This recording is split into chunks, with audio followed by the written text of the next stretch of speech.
notícia de que o corpo de uma criança tinha sido encontrado na Penha chega e a polícia decide levar Neide até lá. Ela se mantém o tempo todo de frente ao corpo com os olhos fechados. A Neide pede para ir embora, para sair dali, fala que na delegacia ela vai contar tudo, mas na delegacia, mesmo depois de 10 horas de interrogatório, ela não confessa. Mesmo sem água, mesmo sem cigarro, mesmo sem comer, mesmo sendo pressionada, mesmo sem dormir, a Neide se negava a confessar. O Saulo Gomes, o radialista, pede autorização então para o delegado para entrevistar a Neide, agora já conhecida pela imprensa carioca como a Fera da Penha. Cansada ao ser questionada sobre a motivação do crime, ela responde, abre aspas, por que você está me perguntando isso? Quer saber? Eu só não matei a família toda porque não tive tempo. Fecha aspas. Saulo havia conseguido ao vivo a confissão da Fera da Penha. Você acabou de ouvir um trecho do nosso episódio exclusivo para apoiadores sobre o caso da Fera da Penha. A partir de R$3, apoiando pela Aurelo, você tem acesso não só a esse caso, como a todos os outros. O link da campanha está aqui na descrição, ou se você já ouve os seus podcasts preferidos lá no Aurelo, é só procurar por Sob Investigação. Confere lá os níveis de apoio e as vantagens. Além do episódio, você tem também acesso ao texto do caso com todas as fotos. E nesse caso aqui, eu te garanto que tem fotos que eu aposto que você nunca viu, como as fotos da Fera da Penha no julgamento dela, chorando. Vale a pena, gente. Considere se tornar um apoiador. Uma denúncia feita por duas mães alegando que os filhos haviam sofrido abuso sexual dá início ao maior crime da imprensa brasileira e equívoco da Polícia Civil do Estado de São Paulo, em um caso que completou 28 anos. O episódio de hoje é o caso Escola Base. Oi, pessoas, tudo bom? Primeiramente, sejam bem-vindos, meu nome é Gisele e esse é o Sob Investigação. Vamos começar agradecendo aos novos apoiadores. Sejam bem-vindos Lady Carla, Patrícia e Thaís Regina. Obrigada, meninas, por acreditarem, por apoiarem. E para você que está aqui me ouvindo, está me escutando e ainda não avaliou o podcast, caso você esteja ouvindo no Spotify ou na Apple Podcast, não esqueça de deixar sua avaliação. Eu quero que sejam 5 estrelas, sim, mas avalie conforme o que você quer, tudo bem? E não esqueçam, ainda dá tempo de participar do sorteio. É só ir lá e comentar "eu quero" no post fixado lá no nosso perfil no Instagram. Todas as nossas redes sociais, Instagram, TikTok, Twitter e agora o cu. Gente, sério, não vou superar o nome disso. Nunca na minha vida. É o nome mais engraçado, mais bizarro que eu já vi para uma rede social, para qualquer outra coisa além do, nome original. Mas nós estamos lá também. Antes de começar, quero avisar a vocês que o caso envolve crianças. Hoje são adultos, mas na época do caso elas eram crianças de 4 a 5 anos. Portanto, os nomes que eu vou usar foram tirados de reportagens que criaram os nomes. Não tenham certeza de que os nomes que vocês vão ouvir aqui são os nomes das crianças, porque eu não sei se são. Como eu disse, eles foram retirados das fontes que estarão disponíveis no blog. Eu sempre deixo todas as fontes que eu uso com os links para vocês poderem conferir tudinho. Eu acho importante que fique disponível para que vocês possam ter certeza de que tudo que foi dito tem o respaldo dessas fontes e que, em dúvida, vocês mesmos possam conferir e pesquisar. Pelo menos eu, Gisele, acho isso imprescindível. É como uma bibliografia de um livro. Você precisa saber no que o autor está se baseando para escrever aquele livro. E assim, creio eu, que um podcast também precisa ser. Então, já estou aqui repassando as informações, tá? Tá tudo lá no blog. Caso alguém citado nesse episódio queira, por qualquer motivo, entrar em contato, envie um e-mail para sobinvestigação@gmail.com. Sob investigação, sem C cedilha, sem o tio e com 2 O. Bora para mais um caso? 26 de março de 1994. Ju Chang está na sala de casa assistindo televisão. Em um dos quartos da casa, sua esposa, Lúcia Aiko Tanoi, está descansando. O casamento está estremecido e eles estão em quartos diferentes. Lúcia dorme com o filho do casal em um quarto, ele no outro. Fábio, de 4 anos, entra no quarto onde a mãe está deitada na cama. Ele se senta sobre ela e começa a fazer movimentos de vai e vem, como se estivesse imitando o sexo. Ela pergunta onde ele viu aquilo. Ele diz que foi na TV que ele aprendeu, abre aspas, aquelas coisas feias, fecha aspas. Lúcia pressiona o filho perguntando em que TV e ele conta que foi em um vídeo na casa de um amiguinho chamado Rodrigo, que também estudava na mesma escola que ele. Tudo aconteceu numa casa com portão verde, jardim na lateral, muitos quartos, uma cama redonda e uma TV no alto, que sinceramente eu achei meio parecido, na verdade, com um motel. Ele foi levado lá no período da escola. Ele e outros 3 amiguinhos, esse menino, né, e 2 meninas, né, que seriam o Rodrigo, a Iracema e a Cibele. Eles eram levados pela Kombi da escola até essa casa, tiravam a roupa delas e faziam coisas com os adultos. E esses adultos filmavam tudo. Ele era beijado na boca por uma mulher de traços orientais e o beijo era fotografado por 3 homens. Lúcia o questiona se os adultos, que seriam um homem e uma mulher, tocavam nas partes íntimas dele e ele confirma. Ela tira a roupa do filho e vê uma irritação no ânus. Ela não tem mais dúvidas. O filho tinha sido vítima de violência sexual e tinha sido na escola onde ele estudava. No dia seguinte, no domingo de manhã, ela vai até a casa dos pais da melhor amiga do filho, que morava bem perto ali da casa dela, para conversar com a mãe da menina, a Cléia Parente de Carvalho. Ela conta tudo o que o Fábio tinha dito a ela. A Cléia chama o marido, chama a cunhada para perguntarem para a filha, para a criança. A criança, ali no início, não disse nada. Então, os 3 contaram para ela que o Fábio havia dito, e aí, no fim, ela confirmou que foi na casa do amiguinho e viu vídeos de uma mulher pelada com os amigos dela e que colocaram um objeto no ânus dela enquanto deitavam em cima dela. Imediatamente, as 2 vão para a 6ª delegacia, no bairro do Cambuci, que é bem vizinho ao bairro onde elas moravam, na Aclimação. Dava um pouco mais de 10 minutos a pé, não dava nem 15 minutos a pé. A denúncia é recebida pelo delegado de plantão, Antônio Primante. Elas são ouvidas e o delegado encaminha as 2 crianças para exame de corpo de delito no IML. Ele também pediu à Corregedoria de Polícia Judiciária um mandado de busca e apreensão para a casa de Mara e Saulo Nunes, os pais do Rodrigo, onde teriam acontecido os abusos. Como era domingo, já estava tarde, o delegado decidiu deixar para cumprir o mandado no dia seguinte. No dia 28 de março, com as 2 mães e as crianças, eles foram ao apartamento dos Nunes. A casa era, na verdade, completamente diferente. Era um apartamento, não era uma casa. E todas as camas eram retangulares, não tinham aquele monte de quarto, não tinha televisão no alto. E as fitas que foram encontradas, as únicas fitas que tinham na casa eram de shows do Fábio Júnior e também tinha uma fita com um programa do Globo Repórter sobre ufologia. As crianças também não reconheceram o local. Do apartamento dos Nunes, eles foram para a escola base. A Escola de Educação Infantil Base funcionava na rua Oliveira Peixoto, número 209, no bairro da Aclimação, em São Paulo. O bairro da Aclimação tinha muitos descendentes de italianos, de japoneses, de portugueses. Ele nasceu, esse bairro, no entorno do Parque da Aclimação, que foi construído por um médico de Piracicaba, em 1892, inspirado nos jardins franceses. É um bairro na zona central de São Paulo, que hoje é considerado um bairro de classe média alta, perto dos bairros da Liberdade. Também é muito próximo à Avenida Paulista, ao bairro do Bela Vista, do Jardim Paulista e também do Cambuci.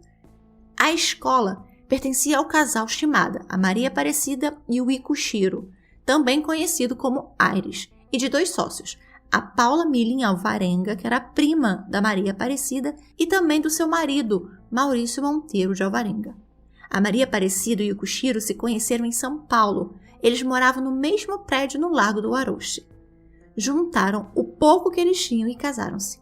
O Ikushiro abriu uma loja de fotocópias no centro de São Paulo. A Maria Aparecida se formou em letras pela Universidade de São Carlos. Eles tiveram um filho, o Ricardo. Depois do nascimento do filho, a Maria Aparecida parou de trabalhar para se dedicar a ele. Quando o Ricardo completou 10 anos, ela achou que já era o momento dela realizar um sonho, ter a sua própria escola. A Escola de Educação Infantil Base tinha 17 matrículas e estava para ser fechada.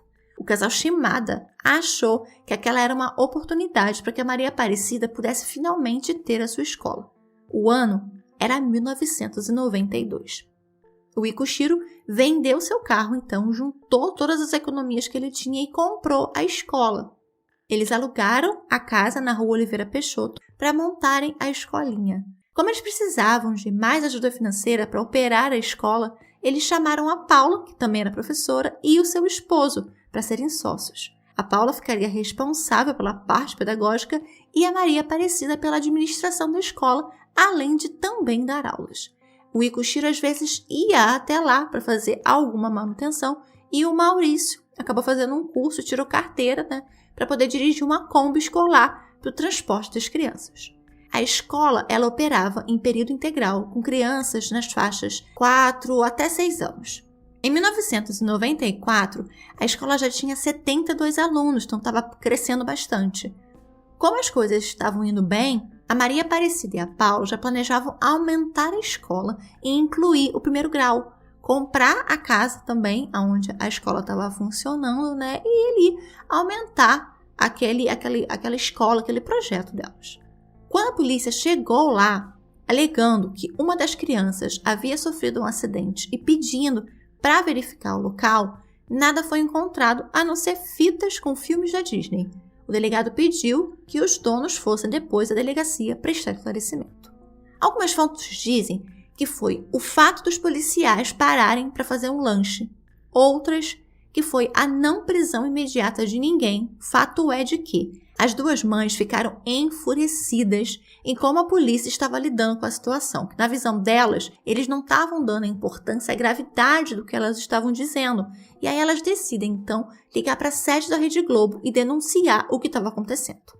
No fim da tarde, o Valmir Salaro, que era um repórter da Globo, é ainda um repórter da Globo já há anos, cobria casos policiais, apareceu na delegacia.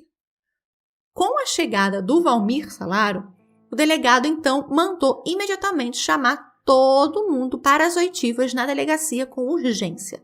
Porém, nesse tempo, o delegado assistente, o Eldelson Lemos, ligou para o repórter Antônio Carlos Silveira dos Santos, que era repórter do Diário Popular, que era um jornal muito popular nos anos 90 e que depois se tornou o Diário de São Paulo e hoje não existe mais. Então, esse repórter, o Antônio, foi, na verdade, o primeiro a ser contactado antes mesmo das duas mães ligarem para a Rede Globo. O repórter foi para lá, para a delegacia, ouviu toda a história, mas como ele não encontrou nada que corroborasse a denúncia até aquele momento, ele optou por não dar a notícia baseado somente no que as mães estavam dizendo. Ele ouviu as mães, falou com os acusados, que já tinham até chegado na delegacia, mas ele não viu respaldo nas alegações e preferiu só dar a notícia depois do laudo do IML. O delegado Ederson Lemos, que foi designado para liderar o caso, apresenta ao Valmir Salado um telex, que era como tipo um fax, ou se você é mais jovem, é parecido com um e-mail, porém físico. Ele enviava mensagens entre um aparelho e outro de uma forma tipo quase imediata, assim como era o ICQ, MSN, o WhatsApp. Porém, ele era do tamanho de uma mesa, assim, bem pequenininho. O telex que ele recebeu era uma mensagem curta enviada pelo IML que dizia, abre aspas, referente ao laudo número 6.254 de 1994 do menor FJD Cheng, BO 1827 de 1994, informamos que o resultado do exame é compatível para a prática de atos libidinosos. Fecha aspas. Dr. Eliette Pacheco, setor de Sexologia IML. Com a confirmação do laudo pelo telex, o Jornal Nacional, apresentado pelo Cid Moreira e pelo Sérgio Chapelain, no dia 29 de março de 1994, dá, em primeira mão, a notícia do caso. E uma denúncia de abuso contra menores numa escola de São Paulo.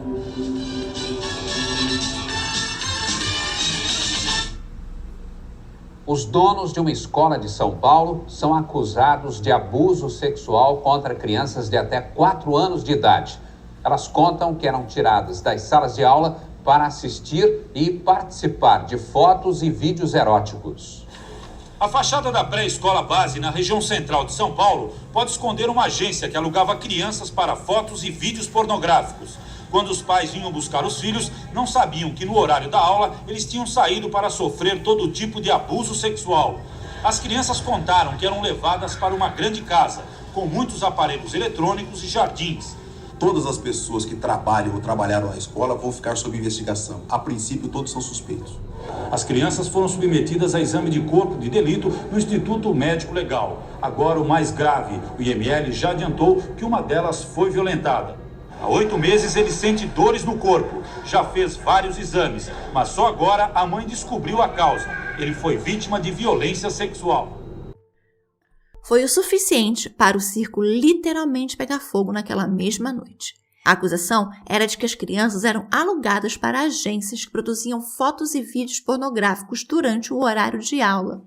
Lúcia dizia que o filho relatava que a tia da escola beijava o seu pipi para ele crescer e ficar grande igual ao do tio. Uma criança não tira isso do nada. Ela não vê coisa pornográfica, ela não lê ainda. Ela só pode escutar televisão, ver desenho, tá entendendo? Alguma coisa assim, porque filme pornográfico em casa não tem, jamais a gente assistiu. Então ele não sabe o que é isso, tá entendendo? Agora ele falar que viu esse filme é o que me estranhou. Na mesma noite da reportagem, a escola foi invadida e depredada por cerca de 30 pessoas revoltadas, vizinhos, pais de crianças. Durante a madrugada, um coquetel molotov foi jogado na escola, que só não fez um estrago maior porque um funcionário da escola estava lá e conseguiu conter o fogo. Toda a imprensa começa a dar a história sem ouvir os acusados, sem questionar o que estava acontecendo, baseado somente naquilo que o delegado falava, mesmo que ele não houvesse ainda mostrado nada efetivamente. Mas com aquelas poucas linhas do Telex dizendo ser positivo o resultado do laudo do IML, a imprensa, não em sua maioria, como vimos, por exemplo, que pelo menos nesse primeiro momento não deu a notícia, que foi o Diário Popular, transformou o caso num espetáculo assombroso. No dia 31, já estampavam nas capas dos jornais de todo o país capas como Kombi era motel na escolinha do sexo, ou então escola é acusada de prostituição. Surgem boatos de que os acusados drogavam as crianças, injetando a droga com seringas pelas axilas delas. Muita coisa deve ter acontecido sem a gente saber. Bebida alcoólica, ter drogado as crianças, tá entendendo? Abuso sexual, né? Tudo isso daí. A suspeita começou quando o Fábio, o filho da Lúcia e do Jun Chang, viu o pai fumando e teria pedido que ele soltasse a fumaça no rosto dele, como a tia que o beijava fazia. As mães levantam a suspeita de que as crianças estariam com HIV. Enquanto a mídia transformava a história em um caso de uma rede de pedofilia, o delegado Ederson Lemos convocava a imprensa constantemente para dar entrevistas ou fazer anúncios, enquanto ria e se mostrava extremamente à vontade em frente às câmeras. O que ele não contava era que o laudo da Cibele, que era a filha da Cleia, também tinha voltado com um resultado, só que negativo. E que o laudo do filho da Lúcia dizia bem mais do que aquelas poucas linhas do Telex. Foi pedido a quebra do sigilo bancário dos 6 suspeitos. Nada de estranho ou de ilícito foi encontrado. Continuando com a péssima cobertura, a imprensa foi até a casa onde o Paulo e o Maurício moravam com as 2 filhas pequenas e produziram reportagens com o nome da rua e o número da casa no dia 2 de abril. Depois que essas reportagens foram ao ar, a casa do casal, que já havia se refugiado na casa de amigos, foi invadida, saqueada e destruída. Os muros da casa foram pichados com frases como Maurício estuprador de crianças. Eu espero que as pessoas tenham bom senso, acreditem no trabalho da justiça e confiem principalmente no trabalho da polícia. Não é a nossa intenção, não é o nosso desejo que tal fato venha trazer mais violência do que a já gerada até aqui. O juiz Galvão Bruno assinou um mandato de prisão para Ikushiro Shimada, Maria Aparecida Shimada, Paula Milling, Maurício Alvarenga, Mara Cristina Nunes e Saulo Nunes, baseado somente no que o delegado havia repassado a ele, sem fazer a leitura do inquérito, que naquele momento tinha 57 páginas. E, sendo eu uma leitura de inquéritos de processos, devo dizer que só pela quantidade de folhas eu já teria desconfiado. Inquérito, gente, geralmente tem dezenas e dezenas e dezenas e dezenas de folhas. Uma investigação que já tinha pedido até de prisão temporária com 57 folhas é no mínimo, eu acho no mínimo estranho. O Ikushiro, a Maria Aparecida e a Paula, eles entraram em contato com o Florestan Júnior, que era um jornalista da TV Cultura, para darem uma entrevista em local combinado e sem que ele ou o Chico Verani e a Regina Ferraz, que também eram da equipe do Florestan, soubessem antes aonde ia essa entrevista. Eles combinaram que seria no dia 3 de abril. Durante a entrevista, eles negaram todas as acusações, negaram saberem de qualquer abuso dentro ou fora da escola. O Ikushiro, inclusive, não nessa entrevista, mas numa outra, ele disse que como o laudo tinha dado positivo, então tinha realmente acontecido algum abuso. E as pessoas precisavam ser pegas, as que abusaram daquelas crianças, mas que não tinham sido eles. E que a escola não tinha nada a ver com aquilo. Então, as pessoas realmente acreditavam que a história dos abusos era verdadeira, porque tinha o tal Telex dizendo que realmente as crianças tinham sofrido abuso sexual. Os 3 denunciaram maus tratos, denunciaram ameaças, agressões dentro da delegacia.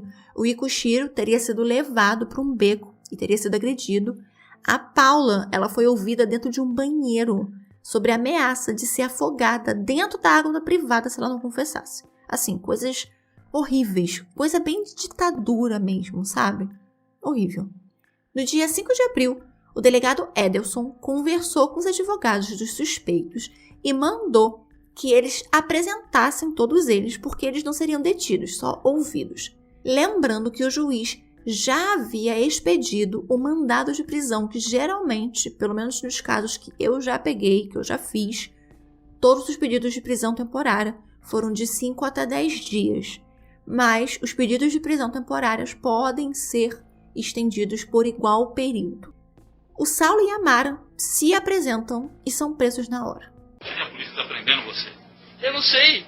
Eu falei toda a verdade no meu depoimento. Ela não falou nada ainda. Está sendo presa. Ela não falou nada. Nem me deixaram depor. Os outros, por aconselhamento dos advogados, se esconderam no interior de São Paulo. Os suspeitos de depredarem a escola chegaram também a serem presos, mas foram liberados logo na delegacia. Os jornais começaram a referir que já eram 7 as crianças possíveis vítimas de violência sexual na escola base. O Maurício, apontado como quem comandava o esquema de pedofilia, se separou de Paula e acabou cortando relações com as 2 filhas, indo para o interior de São Paulo se esconder. Além do transporte das crianças da escola base, ele também fazia de outras crianças de outras escolas. Uma dessas, segundo o pai, disse que o motorista teria feito brincadeiras estranhas com o filho. O pai tinha certeza de que ele também tinha sido vítima de abuso e levou a criança para fazer exame de corpo de delito. O menino dizia que, inclusive, tinha acontecido de estar só ele e mais 2 meninas da Kombi e que o motorista teria começado a beijar as meninas. A Globo recentemente lançou no Globoplay um documentário do Valmir Salaro sobre o caso Escola Base e nele tem a entrevista com o menino e o pai, assim como no documentário também tem uma entrevista com a Lúcia e claramente, gente, induz todas as respostas da criança. Então, se você ainda não viu o documentário, se você puder, assista, mas eu vou falar mais sobre ele lá no fim do episódio. O Saulo e a Mara ficaram presos por 3 dias acusados de atentado violento ao pudor. A Globo chegou ao ponto de fazer uma reportagem dentro do apartamento deles, gente, mostrando o quarto, mostrando sala, falando da prisão deles, de dentro da casa deles. O famoso programa Aqui Agora, do Gil Gomes, entrevistou também as mães na casa delas, com as crianças, assim, zero preocupação com a preservação das crianças, ou de preservar aquele trauma que elas alegavam que eles tinham sofrido. Então, tipo assim, seu filho foi abusado violentamente, sexualmente, tá traumatizado, e você tá expondo ele em várias entrevistas na televisão, TV aberta, sabe? Tipo, como assim, né? Inúmeras pessoas foram para a porta da 6ª delegacia defender tanto o Saulo quanto a Mara, pedindo justiça e que eles fossem soltos. falando que ninguém ali era culpado, que estava sendo cometida uma injustiça. O chefe do Saulo foi ouvido e negou que ele até tivesse se ausentado do trabalho durante o horário de serviço. Tipo, ele nunca tinha saído do trabalho, do momento que ele entrava até saía, ele ficava lá dentro. Então, tipo, como é que ele teria feito isso tudo se ele estava no trabalho, né? A advogada de defesa dos acusados, a Maria Elisa Munhol, finalmente conseguiu acesso ao inquérito e, para sua surpresa, na página 51 das 57, né, constava o laudo do IML com o resultado dele. Inconclusivo. As lesões podiam ser tanto de atos libidinosos quanto de diarreia forte. Agora, olhem a diferença brutal entre essas duas coisas. Abuso sexual e diarreia forte. Perceberam? O Saulo e a Mara acabaram soltos. A imprensa conseguiu uma cópia desse laudo que deu inconclusivo, dizendo, né, que as lesões podiam ser tanto de coito anal quanto problema intestinal. Então foi todo mundo para cima do delegado indagar a conclusão desse laudo. E essa foi a resposta do delegado. O senhor tem alguma prova, delegado, alguma prova forte que mantenha essa prisão? Nós estamos falando de prova. O inquérito é a prova. Com toda aquela repercussão, o delegado Elderson teve o seu pedido de afastamento pedido pelo juiz Galvão Bruno, que requisitou que o caso fosse encaminhado para outra delegacia aos cuidados dos delegados Gerson de Carvalho e Jorge Carrasco. A primeira coisa que eles fizeram foi pedir para uma psicóloga da polícia que atuasse no caso como perita e conversasse com as crianças e com as mães. Merlin Tatum foi indicada. No dia 11 de abril, a polícia foi verificar a casa de um norte-americano chamado Richard Harold Pedicini, depois que uma denúncia anônima disse que uma Kombi escolar estava sempre estacionada na porta da casa do norte-americano e que as crianças, várias crianças, eram vistas entrando e saindo da casa. Richard era fotógrafo e vivia com a namorada, os 2 filhos dela e uma empregada. Na casa tinha uma relação com nomes de crianças que poderiam nadar na piscina e tinha um quarto escuro, que era aqueles quartos montados para revelar foto, e lá tinham diversas fotos de adultos e crianças em praias nudismo, tanto nos Estados Unidos quanto aqui no Rio de Janeiro, e também tinham fotos de crianças que pareciam ter ali a idade entre 7, 9, 10 anos, que estavam de cueca, de sunga, estavam de calção, alguns estavam sem nada, estavam nus, na piscina da casa. Logo, ele foi preso e a imprensa, ainda naquela cobertura super parcial, ligou Richard ao caso da escola base. Eu não conheço ninguém da escola base, eles nunca passaram na minha casa. Não tem nenhuma foto aqui de crianças de 4 anos. As crianças vítimas foram levadas até a casa. Uma das meninas viu uma abelhinha de pelúcia no chão e pegou para brincar. Pronto. Para a imprensa, aquilo ali foi o suficiente para afirmar categoricamente que as crianças haviam reconhecido o lugar. Aquele ali era o lugar que elas eram levadas para poder serem violentadas. Ele foi detido por suspeita de pedofilia e foi citado como contato internacional dos donos da escola base, como se tudo fosse uma grande rede de pedofilia mundial. Então já não era mais um caso ali só em São Paulo. Aquela rede montada pela Maria Aparecida e pelo Ikushiro já tinha virado uma coisa mundialmente conhecida, entendeu? Vários tentáculos pelo mundo inteiro. Quando a Merlin conversou com a Lúcia relatou que o filho tinha problemas de prisão de ventre e também tinha constipação intestinal. Já faziam 8 meses que ele estava passando por isso. Ela reportou isso para os delegados e aí eles pediram novos exames. Todos voltaram negativos para abuso sexual. Nesse segundo laudo, ele conta que a informação dos problemas intestinais não haviam sido informados anteriormente, o que teria prejudicado a conclusão do exame. As lesões que na época foram descritas poderiam ser de atos libidinosos, mas as fissuras anais eram compatíveis com patologias anorretais, como, por exemplo, fezes endurecidas. A mãe havia relatado que a dieta do filho era muito rica em cálcio, que ele tinha dificuldade de evacuar e coçava constantemente o ânus. Então, ela ligou tudo isso a abuso sexual. E o segundo laudo, pasmem, foi feito pelos mesmos médicos do primeiro laudo, a doutora Eliade Pacheco e o doutor Luiz Alex Correia. Durante uma sessão com essa psicóloga, o Fábio, menino, disse que não poderia dizer que aquilo tudo era mentira, porque a mãe ia achar ruim. O menino passou por outros exames e nesses exames foi constatado, que dado o exame anterior, o histórico também, o relato da mãe, não havia certeza de que as lesões eram de abuso sexual, que ele tinha sim problemas gastrointestinais, tinha sim muita dificuldade de evacuar e que com a coceira ele acabou formando algumas pequenas fissuras no ânus, mas que era relacionado a esse problema que ele estava tendo. Mas a Lúcia ainda assim achava que o filho tinha sido sim vítima de abuso sexual. Ela também acabou sendo submetida a exames psicológicos. No documentário, se você for assistir, você vai ver o relato da psicóloga, que ela acredita, sendo ela psicóloga, de que a Lúcia não mentiu, mas que ela fantasiou a história. Se você for lá, você vai assistir, você vai ver, tem um relato completo lá da psicóloga, vale a pena conferir.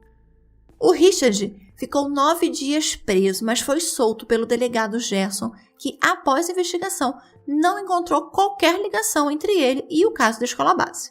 No dia 22 de junho de 1994, 3 meses depois que aquilo tudo começou, aquele inferno midiático começou, os 6 acusados foram considerados inocentes e o caso foi arquivado pelo promotor Sérgio Peixoto Alvarenga.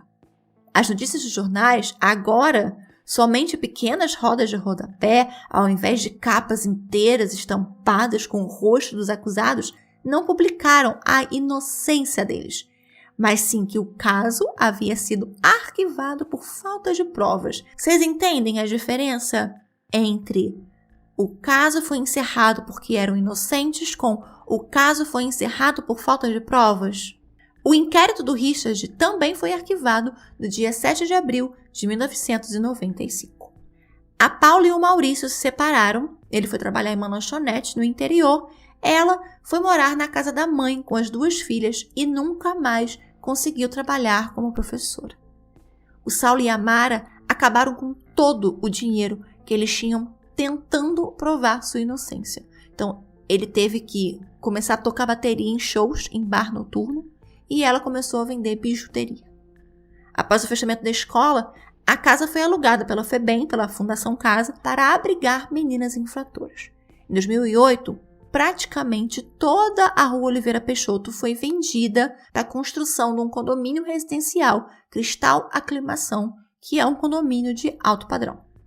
Depois do caso, a Maria Aparecida teve depressão e tentou suicídio por 2 vezes. Após melhorar da depressão, ela descobriu que estava com câncer. O Ikushiro tentou voltar a trabalhar na fotocópia para sustentar a família que perdeu tudo o que tinha e gastou o que não tinha pagando advogados. A gente perdeu tudo que tínhamos na vida, a economia de 35 anos, e em 5 anos perdemos tudo. Em 1995, a Maria Aparecida, Ikushiro e o Maurício entraram com pedidos de ações indenizatórias contra o Estado de São Paulo, o delegado Edelson e diversos veículos de imprensa, como a Folha de São Paulo, a Rede Globo, o SBT, o Jornal Estado de São Paulo, Record, a Rádio e TV Bandeirantes, Revista Isto É, a Veja, Folha da Tarde, Folha da Manhã, Notícias Populares, foram vários. O Estado de São Paulo foi condenado a pagar 250 mil às vítimas do caso Escola Base. A Folha de São Paulo, a Revista Isto É, também foram condenadas. A Rede Globo foi condenada a pagamento de 1,3 milhão pela 7ª Câmara de Direito Privado do TJSP. O SBT foi condenado a pagar 300 mil reais, 100 mil reais para cada um, mas ela recorreu da decisão e o relator acabou indeferindo o pedido do SBT. A Folha da Manhã foi condenada a uma indenização de 1,8 milhão a 3 acusados. Cada um recebeu 360 mil reais.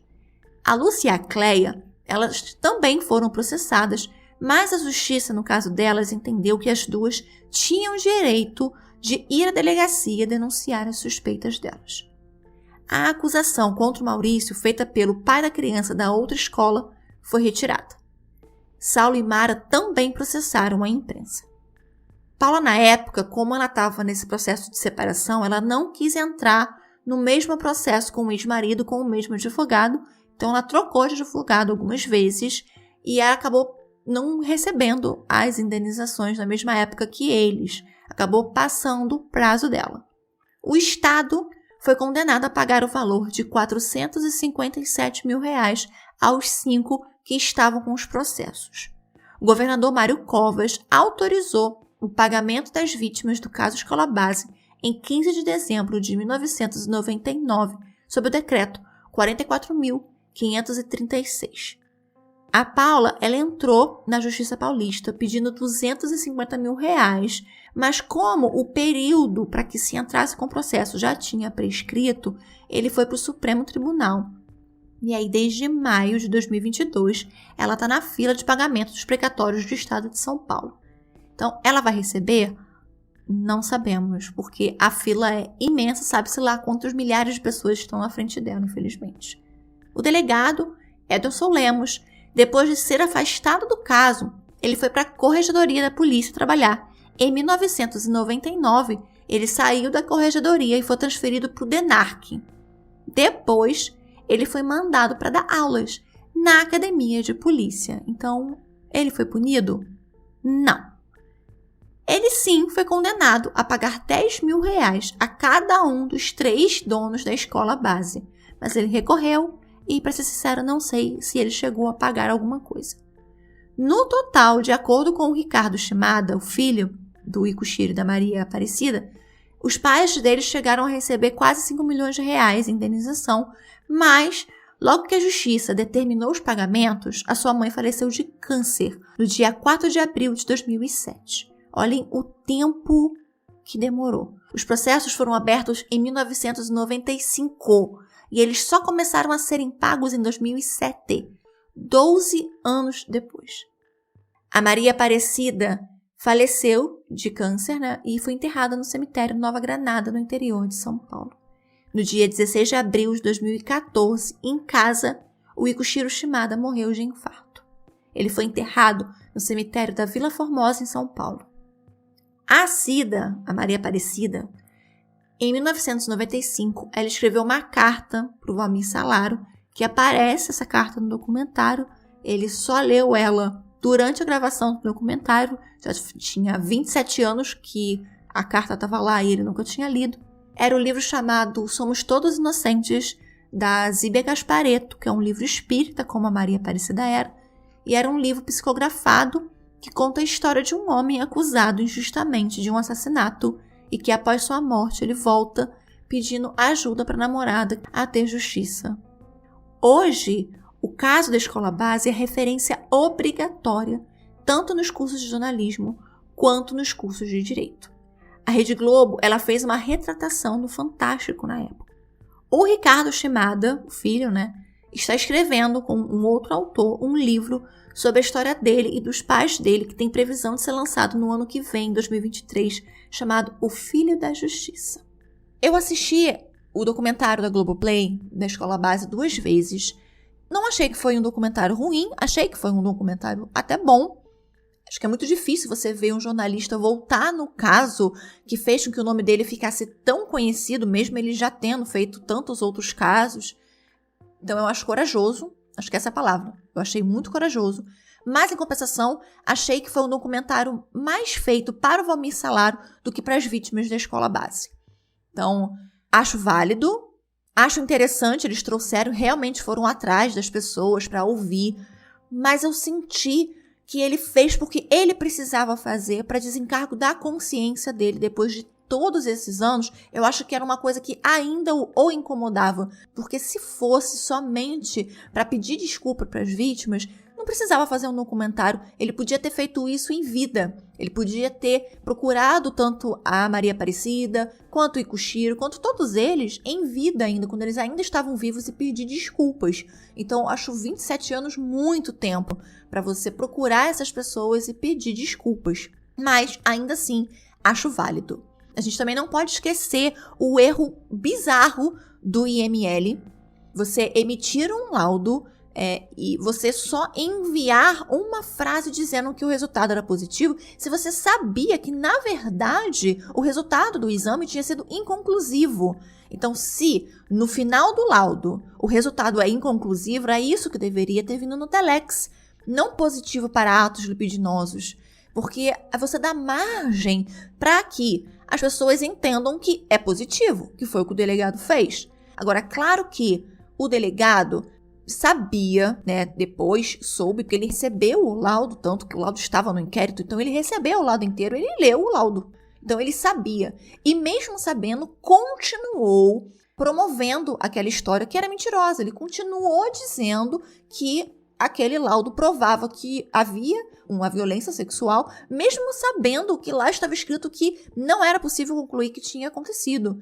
Então, também foi uma má-fé do delegado e uma vontade excessiva de estar na televisão, de estar nos jornais, de ver o nome dele sendo conhecido. Então, foi vaidade também do delegado. E não só do delegado, como de todo o sistema, tanto da polícia quanto do sistema judiciário, que também não parou para analisar o que estava sendo entregue. O juiz, em momento algum, questionou aquilo que estava acontecendo. Ele simplesmente acreditou na palavra do delegado. E isso, claro, não tira o papel da imprensa, porque, afinal de contas, quem inflou toda a situação, dando matérias completamente avultantes, abjetas, foi a imprensa. Eles pegaram um caso e aumentaram um caso 300 mil vezes. Eles praticamente transformaram o caso numa bomba atômica, sem se preocupar com a integridade física daquelas pessoas e nem com a integridade física, inclusive, das crianças.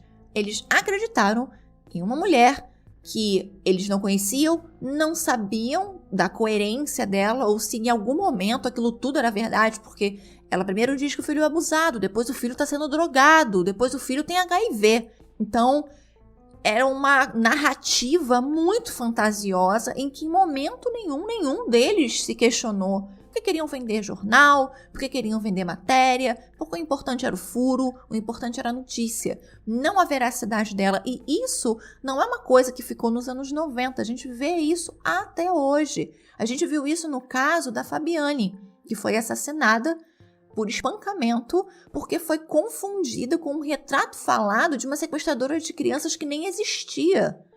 E eu acho muito interessante, acho que vale uma análise, a gente tentar entender também a reação das pessoas. A gente vê muito isso, como no caso da Fabiane, que as pessoas quando se unem, elas se tornam meio animalescas, sabe?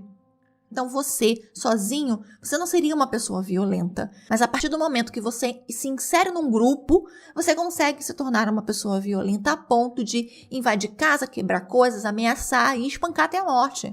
Então eu acho um ponto interessante, porque houve toda uma união dessas pessoas todas para condenarem tão rapidamente essas 6 outras pessoas, esses 6 acusados, mas é uma movimentação que a gente não vê, por exemplo, em casos de estupro, em casos de violência doméstica, em caso de corrupção, sabe? Tem vários outros casos que comprovadamente são verdade e que a gente não vê esse clamor popular tão grande. Não estou dizendo que em casos de violência sexual contra as crianças não precisa haver essa revolta toda popular. Pelo contrário, tem que haver sim.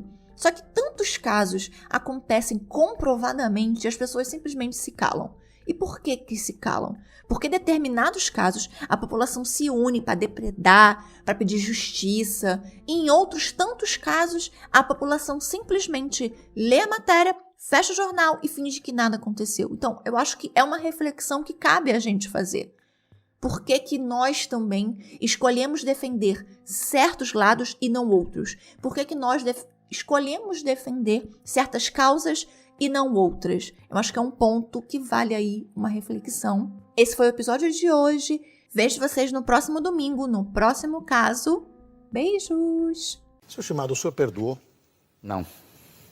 Tenho condições, não adianta eu dizer que perdoei, porque eu acho que seria muita demagogia eu dizer que perdoar, mas eu não consigo. O meu interior não me permite dizer perdoar. Eu acho que Deus pode, mas eu sou humano, sou um ser humano, que acabaram comigo, não é? Principalmente a minha moral, a nossa moral. Então não tenho por onde começar, quer dizer, não sei, perdoar, por exemplo, não consigo, não adianta. Voltar a ter sonhos, vai. Porque todo mundo nessa vida tem que ter sonhos, ilusões. E eu não tenho nenhum. Não tenho. Se você me perguntar qual que é o seu sonho, não sei. Não sei.